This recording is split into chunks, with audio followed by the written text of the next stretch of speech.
You know, some stories you just read, but others, you really feel them. Today, we're diving into a novel that is absolutely the second kind. Arundhati Roy's Booker Prize-winning masterpiece from 1997, The God of Small Things. And that quote, it just hits the nail on the head.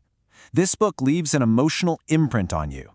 So, how does Roy pull that off? Well, it all starts with how the story itself is told. It's broken into a million pieces, and we're the ones who have to put it back together.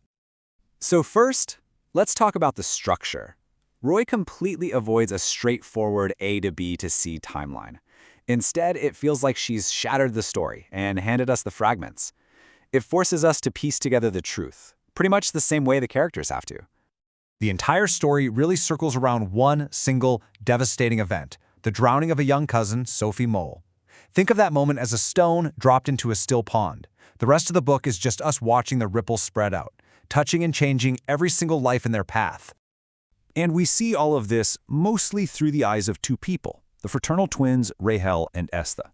They're our guides through this whole thing, and really, it's their shared trauma and their jumbled memories that make up the heart and soul of the novel. So the narrative actually jumps back and forth between two different periods. One minute we're in the 1960s, seeing the twins' childhood right before the tragedy. And the next, bam, we're in the 1990s, watching their troubled reunion as adults. And this isn't just some fancy literary trick. It's a perfect reflection of how memory works, especially a memory that's been scarred by trauma. The past is never really past, you know? But this family tragedy doesn't happen in a vacuum. Nope. It's actually ignited by this incredibly powerful and destructive social force, a set of rules that the novel calls the love laws. So, what are the love laws? Well, the best way to think of them is like invisible tripwires that are just woven into the fabric of society. They're these unspoken, unwritten rules that dictate exactly who you are allowed to love and how much you're allowed to love them, all based on your caste, your class, and your social status. And here's where we see that conflict play out in the starkest way possible. On one side, you have this genuine, passionate love between the twins' mother, Amu, and a man named Velutha, who's a carpenter from the so-called untouchable caste.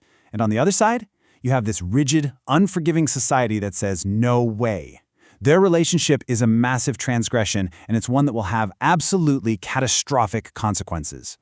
So this forbidden love affair, it's way more than just a plot point.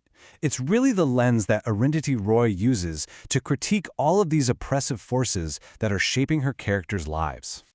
And believe me, this novel pulls no punches. It takes a hard look at the injustices of India's caste system, the psychological scars that colonialism left behind, and the bitter struggles between social classes.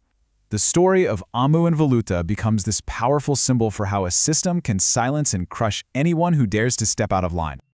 And the weight of all that societal pressure has a deeply personal cost. Remember that fragmented timeline we were talking about? Well, this is why it's so brilliant. It's not just clever writing, it's a perfect mirror of how trauma fractures the mind, forcing the characters and us, the readers, to relive the moments that broke them, over and over again. This trauma even shows up in a devastatingly literal way. As an adult, one of the twins, Esther, just stops speaking. He becomes mute. And his silence is this incredibly powerful metaphor for what the whole book is about, how an unjust society can literally steal a person's voice.